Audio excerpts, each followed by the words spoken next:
जय हिंद। आज समझते हैं हम लोग 1962 के जो इंडो चाइना वार, जिसे इंडो साइनो वार कहा जाता है, उसमें भारत ने क्या क्या गलतियां की थी।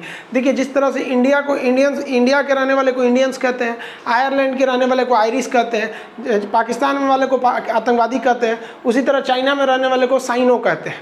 तो साइनो इंडिया वार 1962 में हुआ था। उसमें कई गलतियाँ थी। पहली की जवाहरलाल नेहरू को लग रहा था कि चाइना युद्ध नहीं करेगा। अब चाइना फुल टू प्लान में था युद्ध करने का, ये युद्ध टाल रहे थे। और ये युद्ध की घोषणा जानते हैं कहाँ की थे? नेपाल में जाके। क्योंकि ये काठमांडू एयरपोर्ट पे उतरे तो मीडिया वालों ने पूछा कि चीनी सेना आपके यहाँ घुस गई है, आप क्या कहेंगे? तो ये कह रहे हैं काठमांडू में रह के कि मैंने आदेश दिया है कि चीनियों को खदेड़ दो। अब चाइना तो चाह ही रहा था कि आप कोई गलती करिए, और नेपाल में है। आप खुद सोचिए कि आपकी खुफिया एजेंसी क्या कर रही है कि आपके देश पर हमला होने वाला है, उस समय आप नेपाल में हैं। और कृष्णा मेनन उस समय लंदन में थे। हद है भाई, रक्षा मंत्री लंदन में है, प्रधानमंत्री नेपाल में। युद्ध होगा ही, थोप दिया उसने।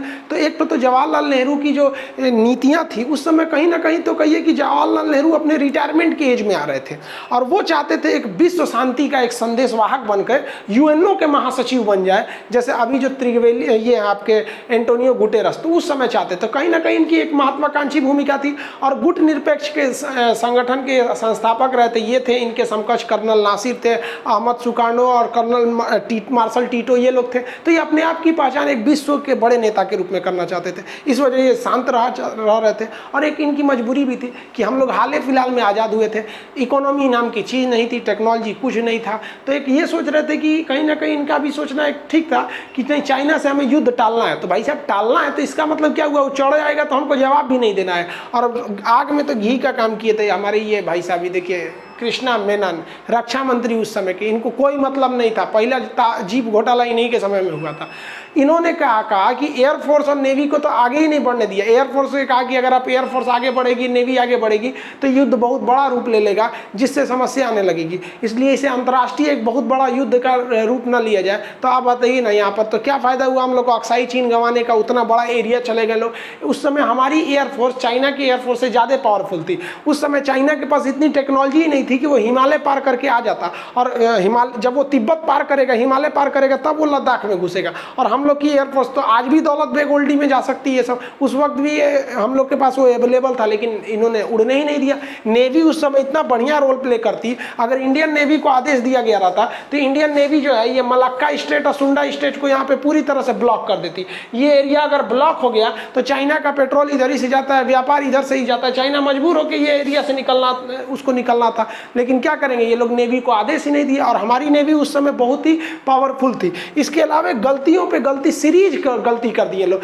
चाइना एक और लद्दाख के एरिया में हम लोग युद्ध झेल रहे थे, एक और अरुणाचल प्रदेश में झेल रहे थे। अरुणाचल प्रदेश में तो चाइना ने कब्जा कर लिया था, और बाद में उसने अंतर्राष्ट्रीय प्रेशर में आकर अरुणाचल प्रदेश का कुछ हिस्सा वापस वहां पे गए थे सर। और उसे कहता है दक्षिणी तिब्बत। तिब्बत तो खुद कब्जा किया है 1959 में, और अरुणाचल प्रदेश को कहता है दक्षिणी तिब्बत कहता है। तो यहाँ सीरीज में गलतियां की गई। देखिए, इम्यूनेशन जो थे, गोला बारूद हथियार, वो घट गए थे। अब बताइए, फौजियों के पास 200-250 गोलियां थी सर। अब 200-250 गोली फौजी क्या करेंगे सर? उस समय गोली घट गई थी, जबकि 200-250 गोली तो आदमी रैपिड फायर कर देता है। तो वो उस समय का हालात था। लेकिन अभी देखेंगे तो गोलियों की कोई कमी नहीं है। वो 1962 था। अभी भारतीय सेना को एमुनेशंस की कोई कमी नहीं है। पीछे से इसकी सप्लाई लाइन में कहीं नहीं रोका गया है। अब एमुनेशंस की कभी कमी आने वाली नहीं है, क्योंकि एमुनेशंस की हमारे खुद के ऑर्डिनेंस फैक्ट्रीज हैं सब, जो पीछे सप्लाई लाइन है। 1962 वाली स्थिति तो होने नहीं देंगे। देख लीजिए, अभी गोली की कोई कमी नहीं देगी। जो खाने के भले कमी हो सकती है, लेकिन अब कोई कहते कि गोलियों की कमी होगी, तो गोलियों की कमी नहीं होने वाली है।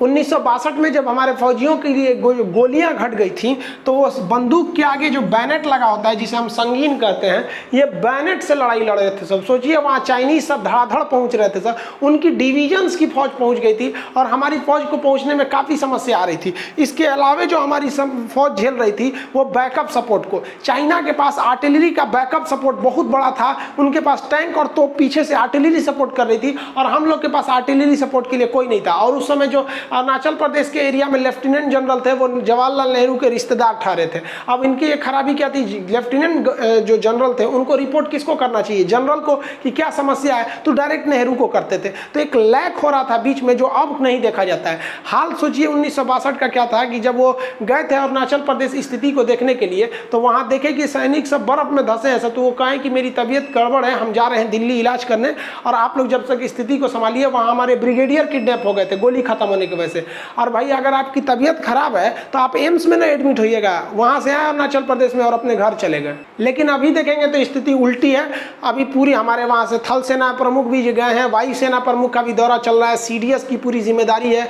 वहां खुद मोदी जी भी गए बॉर्डर पर साइड पे देखते हुए। वहां पर हम लोगों ने भीष्म टैंक को तैयार कर दिया है। अभी बोफोर्स को पूरा बैकअप में रख दिया गया है कि इस बार हम इस बार युद्धक प्रयास में है कि भाई तुम शुरुआत करो, अब हम नहीं छोड़ेंगे। आप इसका देखे भी, जो हम लोग का जून में जो घटना हुआ था 15 जून की मिड रात में, तो हमारे 20 जवान वीर गति को प्राप्त हुए। हम लोग ने चाइना के उस समय 40 से ज्यादा जवानों को मार दिए थे। चाइना ने भले नहीं बताया तो उसका मतलब नहीं, लेकिन अभी हमारी तैयारियां सही चल रही है।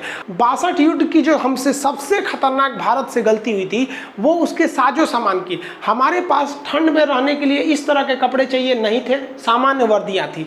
हमारे पास जूते चाहिए थे, आर्मी के बूट प्रोफेशनल, जबकि हमारे पास कैनवास का शूज था जो कपड़े के होते हैं। अब सोचिए इसमें बर्फ में हमारे सैनिक, ठंड से कई सैनिक शहीद हो गए साहब। उनके पास सोने के लिए टेंट नहीं था, वो पेड़ के नीचे सोया करते थे लोग। अब बताइए इन लोग के पास कपड़ा नहीं था 1962 में, और चाइना को ये बात बखूबी पता थी कि भारत की स्थिति क्या है उस वक्त, इसलिए वो चाइना ने जानबूझ के अटैक किया। अब नेहरू जो थे वो डिफेंसिव मूड में थे। उस वक्त हम लोग के सामने एक मजबूरी भी थी, हालांकि अब ऐसी स्थिति नहीं है। हमारे सेना के पास साजो सामान की अब कोई कमी नहीं है, और बर्फ में लड़ने की तो एक अच्छा सा हम लोगों ने 1984 में ऑपरेशन मेघदूत में और 99 में कारगिल में तो अच्छा खासा प्रयास कर लिया है। और अभी आर्मी के पास उस समय जो टेंट की कमी देख रही थी, अब टेंट की कोई कमी नहीं है। आप अगर एनसीसी किए होंगे या फिर आर्मी में गए होंगे तो इस तरह के टेंट आप लगाए होंगे। ये टेंट 10 से 15 मिनट में लग जाते हैं, इसके पार्ट बाई पार्ट आते हैं, खुल के लग जाते हैं सब। ये टेंट लगा सकते हैं, और ठंड के दिन में लगाने के लिए एक स्पेशल टाइप का टेंट है। ये किसी भी तरह के ठंड को अंदर आने नहीं देता है। और उस समय हमारी जो सप्लाई लाइन काट दी गई थी चाइनीज आर्टिलरी की वजह से, तो हमारे सैनिकों के पास खाना नहीं पहुंच गया था। वो बेचारे भूखे पेट कैसे लड़ सकते हैं। वो भी एक कहावत भी कहा जाता है कि सेना कितना आगे जाएगी ये उसके डिपेंड करता है पेट में कितना अनाज है। तो अभी क्या है कि हर बटालियन के पास अपनी जो पर्सनल कुक और सप्लाई लाइन है वो उसको एनफ रखा जा रहा है कि भाई अगर हम लोग के पास अगर कहीं कनेक्शन कट भी जाता है तो कम से कम खाने का कनेक्शन ना कटे। और खाने को भी हम लोग इन्वायरमेंट के हिसाब से देते हैं अब आर्मी में, कि कहाँ कैसा माहौल है उस हिसाब से खाने को बढ़िया दिया जाए। हालांकि देखेंगे तो अभी चाइनीज मीडिया ने कहा था कि भारतीय सेना को खाना नहीं मिल पाता है। अजब हाल है, भारतीय सेना को खाना नहीं मिलता है। कभी किसी पंजाबी से मिलिए वो बिना घी या लस्सी या छाछ के पीवे नहीं करेगा, सोचिए जितना तो 3 टाइम खाता है और उतना नाश्ता कर जाएगा सब। अब इसको लगता है खाना नहीं मिलेगा। हालांकि एक बार हम लोग इसका खामियाजा भुगते थे। लोग कब भुगते थे, तो सेकेंड वर्ल्ड वार में। सेकेंड वर्ल्ड वार में हमारी फौज जो थी ना वो लड़ रही थी जापान वार में, तो हम लोग तो गुलाम थे। अब ब्रिटिशर्स हमको ले गए थे, तो हमारी फौज जो थी आसाम रेजिमेंट जा रही थी तो जापान वार में। तो जापान ने क्या किया ना, इंडियन आर्मी की सप्लाई लाइन काट दिया। अब सप्लाई लाइन काट देने से अनाज नहीं पहुंच पा रहा था, तो उनके पास जो स्टोर में था, तो हमेशा सप्लाई लाइन को मेंटेन रखना चाहिए। तो उस युद्ध में क्या हुआ, एक बदरू राम थे, एक सिपाही थे बदरू राम, जापान वार में शहीद हो गए। तो मर गए जापान युद्ध में बदरू राम, लेकिन जो उसका रेजिमेंट की डिपार्टमेंट का काम था उसको नाम काट देना चाहिए ना कि हमारा एक जवान शहीद हो गया, तो नाम नहीं काटा। अब जब नाम नहीं काटा तो जो सप्लाई आती थी वो अनाज की हर इंसान के हिसाब से आता है कि भाई कितना अनाज चाहिए, तो उतना अनाज आता था। अब बदरू राम शहीद हो गए थे, उसका अनाज आ ही रहा था, पीछे से आ रहा था, और इसी भी जापानियों ने क्या किया, सप्लाई लाइन काट दिया। तो जो खाना था वो तो सप्लाई आ ही नहीं पाई। अब ये लोग भूखे रह गए। तो जब गोदाम देखा गया खाने का कहाँ है, तो उसमें देखा गया कि बहुत अच्छा अभी 1-2 हफ्ता का अनाज बचा हुआ है। वो अनाज किसका था, वो बदरू राम का हिस्सा था, वो बार बार वहीं बच जा रहा था, तो उससे खाना किया गया। फिर उसके बाद से युद्ध करके सप्लाई लाइन खोली गई, बाद में इंडिया आर्मी आगे बढ़ी थी। तो ये असम रेजिमेंट का गाना भी है, बदरू राम का बदन जमी के नीचे है तो हमें उसका राशन मिलता है। तो ये असम रेजिमेंट का है। तो खाना नहीं रुकना चाहिए सप्लाई लाइन को लिए। तो सप्लाई लाइन भी अभी देख रहे हैं तो हेलीकॉप्टर से इंडियन नेवी एयरफोर्स सब वहाँ पहुंची है सप्लाई लाइन के लिए। आप सोचिए 1962 में हम लोग की स्थिति कितनी खराब थी। हम लोगों ने जानबूझ के अरुणाचल प्रदेश में और लद्दाख के एरिया में सड़कें नहीं बनाई थी, इस तरह की सड़कें नहीं। अब आप कहेंगे कि क्या पैसे नहीं थे या टेक्नोलॉजी नहीं थी, गलत बात है। उस समय हमारी सोच ये थी सोचिए कि अगर हम सड़क बना लेंगे ना तो चाइना युद्ध करेगा तो उसको आने में आसानी होगी, उससे अच्छा सड़कें मत बना, चाइना घुस नहीं पाएगा। हद है भैया यहाँ पर, उस समय की स्थिति सोचिए। और अभी चाइना से जो मेन विवाद शुरू हुआ है ना, वो सब कुछ लेके इस सड़क को लेकर हुआ है। जब से गवर्नमेंट जो है BRO को पावर दिया हुआ है, बॉर्डर रोड ऑर्गेनाइजेशन, ये एकदम चीन के बॉर्डर एरिया तक अपनी सड़क को बनाते जा रहा है। मेन कलेश तो इस सड़क को ही लेके हुआ था। अब जब विवाद हो गया सड़कें को लेकर तो सड़क रुकेगी क्यों? अब तो पूरे इंडिया में सड़क को, बॉर्डर रोड ऑर्गेनाइजेशन को हर जगह सड़क बनाना है। और ये जो नेपाल ने जो बोला था काला पानी के लिए, वो भी तो विवाद सड़क को ही लेके हुआ था। यहाँ नया सड़क की उद्घाटन में पहुंच गए थे राजनाथ सिंह, जिस वजह से वो नया विवाद खड़ा कर दिया था। तो उस समय की ये भी गलती थी। अब ऐसी समस्या नहीं है। अब आप खुद देखिए ना कि जो गलवान के एरिया में जहाँ विवाद हुआ है, वहाँ स्पांगुर लेक के एरिया में उसके पीछे जो स्ट्रिप्स हैं, वहाँ पर हमारी आर्टिलरी गन्स वहाँ पहुँच गई हैं। सड़क अच्छे होने की वजह से ही तभी तो वहाँ आराम से पहुँच चुके हैं सर। और एयरफोर्स भी सड़क के टूटने की स्थिति में, एयरफोर्स भी बैकअप में है, वो अपनी रसद सामग्री को पहुँचाने के लिए। अभी जो चाइना से विवाद चल रहा है, वो मेन शुरुआत इसी इंफ्रास्ट्रक्चर को लेकर हुआ था, जो उस समय बहुत ज़्यादा कमज़ोर था। जबकि अभी देखेंगे तो हमारी पूरी आर्मी पूरी तरह से तैयार है कि भैया तुम रहो, हम देखते हैं तुम्हारा। हमारी आर्मी की 25,000 फौज महज 15 किलोमीटर पीछे खड़ी हुई है कि आप बस आदेश दीजिए, हम लोग आधा घंटा के अंदर पहुंच जाएंगे। उधर चाइना भी रेडी खड़ा हुआ है, तो हम लोग भी खड़े हैं। तो 62 की स्थिति नहीं है। हमारे जो सेना अध्यक्ष है उन्होंने भी कहा है कि इस बार चाइना को हमारी सेना के साथ साथ एक मनोवैज्ञानिक भी युद्ध लड़ना पड़ेगा। हर भारतीय का खून खौला हुआ है कि 1962 का ससुरा हम लोग बदला लेके रहेंगे। और हमारी इसके आर्मी के साथ पैरेलल में खड़ी है हमारी नेवी। नेवी तो एकदम मूड बनाई हुई है। नेवी ने अपने विमानों को दक्षिणी चीन सागर में भेज भी दिया। चाइना ने इसमें कड़ी आपत्ति जताई थी, उसके बावजूद भेज दिया है कि अभी भाई अगर युद्ध हो गया तो हमें जाना नहीं पड़ेगा, पहले ही वहाँ हम लोग पहुँचे रहेंगे। और चाइना जो था वो हिंद महासागर में अपनी पनडुब्बियाँ भेजा था। चाइना भी बहुत होशियार है, वो हिंद महासागर में सोचा कि पनडुब्बियां भेज देंगे तो भारत डर जाएगा, तो कहा कि कोई बात नहीं भाई, आप यहाँ भेजिए। चाइना की जो पनडुब्बियां थी यहाँ पे मलेशिया, यहाँ पे मालदीव के पास या फिर पाकिस्तान या हिंद महासागर में, तो हमारा जो नेवी का विमान है P-8I पोसाइडन जो है, ये पनडुब्बी हंटर इसे बोलते हैं, सबमरीन हंटर, इसने डिटेक्ट कर लिया। अब चाइना परेशान है, यार हम पनडुब्बी इसीलिए यूज करते हैं कि कोई उसको देखेगा नहीं, ये पानी के अंदर घुस जाती है। फायदा क्या, जब हमारे विमानों ने उन्हें ट्रैक कर लिया, तो ये भी एक अच्छी खबर है हमारे लिए। और P-8I से समझौता हो ही गया है। और एयरफोर्स तो भाई अपने राफाल को पहुंचा दिया है, एंटी एयरफील्ड वहां गन लगा के रख दिए गए हैं। इस बार हर तरह से धोना है। और नेवी की रोल इस बार महत्वपूर्ण होनी चाहिए, क्योंकि नीचे से चाइना का जो ऑयल शिपिंग लाइन है, मर्चेंट लाइन है, उसको काटना बहुत ज़्यादा जरूरी है। क्योंकि उसकी अर्थव्यवस्था को अगर हम लोग नहीं धोएंगे ना, तो फिर वो आगे बढ़ते जाएगा। उसकी इकोनॉमी बहुत तगड़ी हो गई है चाइना की। देखिए, इस बार के युद्ध अगर होता है तो चाइना को भारत के राष्ट्रवाद का भी सामना करना पड़ेगा। खुद इससे परेशान है चाइना की जो ग्लोबल मीडिया, उसकी ग्लोबल टाइम्स, वो खुद कह रही कि भारत जो है अभी राष्ट्रवाद के आड़ में आके ऐसी हरकतें कर रहा है। तो भाई राष्ट्रवाद कोई गलत चीज़ थोड़ी है, हमेशा आपकी दादागिरी तो नहीं चलेगी। और इस बार मोदी जी के भी गवर्नमेंट से 2 पॉलिसी सही है कि एक तो इनका है कि भैया हम पीछे नहीं हटने वाले हैं, जो भी होगा। और दूसरा सबसे बड़ा प्लस पॉइंट ये है कि इनकी मेजोरिटी की सरकार है, मतलब सरकार गिरने का कोई झमेला नहीं है। मेजोरिटी का डिसीजन भी ले सकते हैं, वैसे भी दूसरे का सुनते कहाँ है। जो भी डिसीजन लेना रहता है अपने लेना रहता है इनको।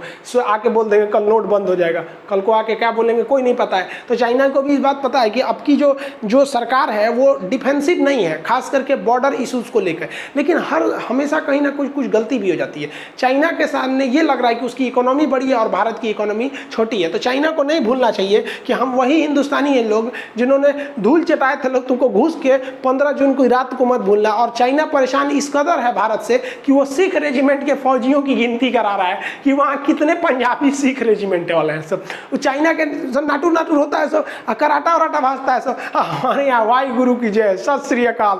वो 6-6 फीट वाला पंजाबी सरदार लोग 2-2 टोको कांख में पकड़ लेगा तो हिल डुल नहीं पाएगा। अभी चाइना अपने स्पेशल यूनिट लगा के रखा है कि कितने सिख वहाँ तैनात है सब। अब भाई ये लोग की बात क्या पूछना है, ये लोग 1.25 लाख से नीचे बातें नहीं करते हैं लोग। ये लोग इन लोग से क्या टकराना है। बहुत अच्छा भाई, सैल्यूट करते हैं, सत श्री अकाल, वाई गुरु की जय। धो क्या ये भाई, हमारी इंडियन रेजिमेंट की, हमारी आर्मी की हर एक रेजिमेंट अच्छी है। लेकिन खुद सोचिए कि अगर कोई दुश्मन देश आपके रेजिमेंट के बारे में नजर रख रहा है, इसका मतलब वो कितना खासा डरा हुआ है आपसे, और ये डर जरूरी भी है उसको। चाइना एक तरह से देखेंगे तो ग्लोबली वो घिरता जा रहा है। पूरी दुनिया अभी चाइना को देखना नहीं चाह रही, अभी पूरी दुनिया का। लेकिन चाइना के साथ सबसे बड़ा प्रॉब्लम क्या है कि इसकी इकोनॉमी बहुत ज़बरदस्त है, बना लिया है। और हम लोग की सबसे बड़ी प्रॉब्लम क्या है, इकोनॉमी चौपट हो गई है, जिसका कोई हद नहीं। इकोनॉमी को तो एकदम ध्वस्त कर दिया गया हमारे यहाँ पे। अब खुद सोचिए ना, कितना अजीब बात है कि चाइना के नेतृत्व में बनाया गया AIIB बैंक जो होता है, एशियन इंफ्रास्ट्रक्चर डेवलपमेंट बैंक। ये जो बैंक है, ये बीजिंग का ये बैंक, ये इसमें बेसिकली चाइना ने ही इसका मेन है। हालांकि भारत की भी इसमें हिस्सेदारी लगभग 6% है, लेकिन ज़्यादातर स्टेक होल्डर इसका चाइना है। इसे कहा भी जाता है चाइनीज़ वर्ल्ड बैंक कहा जाता है।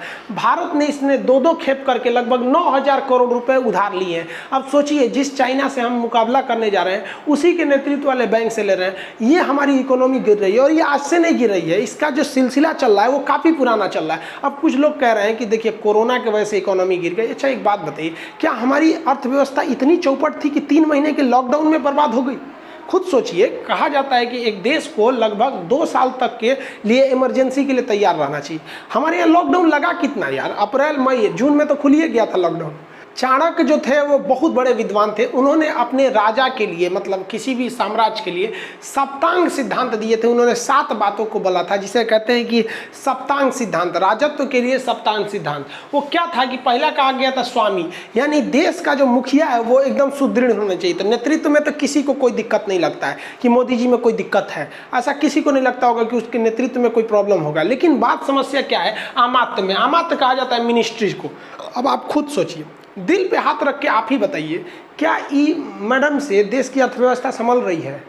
और खुद से सोच के देखिए कि क्या देश जैसे महत्वपूर्ण अर्थव्यवस्था को ये कंट्रोल कर पा रही है? नहीं है। हम ये नहीं कर रहे हैं कि आप विदेश से लेके आइए, लेकिन बीजेपी गवर्नमेंट है, अपने में ही देखिए, आपके में भी बहुत सारे योग्य होंगे जो अर्थव्यवस्था जैसे महत्वपूर्ण चीज़ों को संभाल सकते हैं। देखिए, राजा के बाद सेकेंड महत्वपूर्ण दिया गया है राजत्व सिद्धांत में किसको? आमात्र को, कि उसके मंत्री अच्छे होने चाहिए। ठीक है, रक्षा मंत्रालय में ठीक है, उनको दिया गया, कोई दिक्कत नहीं है। विदेश मंत्रालय जयशंकर देख लेते, वो भी सही नहीं, बट इनसे नहीं संभाल पाता अर्थव्यवस्था। नहीं तो फिर वही कहेंगे लोग, जब एकदम चौपट हो जाएगा तो कह देंगे यहाँ के कुछ नहीं, 2 मिनट का press conference, this is an act of God. 2 minute में घुसिया जाती है, इनसे कोई सवाल पूछ देता है तो। जनपद होता है, जनपद मतलब क्या होता है? कंट्री। कंट्री के लिए हमारा मार्केट होना चाहिए। हमारा मार्केट पूरी दुनिया में अभी सबसे इमर्जिंग मार्केट है हमारी मार्केट में, तो इसमें हमारे यहाँ कोई कमी नहीं है। अब दुर्ग, दुर्ग मतलब होता है इंफ्रास्ट्रक्चर। इंफ्रास्ट्रक्चर को ही लेकर तो सारा बवाल खड़ा हो गया। हम लोग अपना इंफ्रास्ट्रक्चर डेवलप कर रहे थे, गलवान तक मेयर बना रहे थे, दौलत बेग ओल्डी में एयरपोर्ट बना लिए थे, सारा बवाल तो इंफ्रास्ट्रक्चर को लेके हो गया हमारे यहाँ। उसके बाद होता है कोष। कोष क्या होता है? ट्रेजरी, यानी इकोनॉमी, जो मैडम के साथ से संभल नहीं रहा है यहाँ से इकोनॉमी में। हम तो कहते हैं मोदी जी जो अपना वित्त मंत्रालय अपने कंट्रोल में रखिए। जिस तरह से इसरो किसके कंट्रोल में? प्रधानमंत्री के कंट्रोल में। परमाणु विभाग किसके कंट्रोल में? प्रधान पीएमओ के कंट्रोल में रहता है। उसी तरह इसको भी कंट्रोल में ले लेना चाहिए। दे दिए लोग इनको यहाँ पर। उसके बाद देखिए क्या होता है? दंड।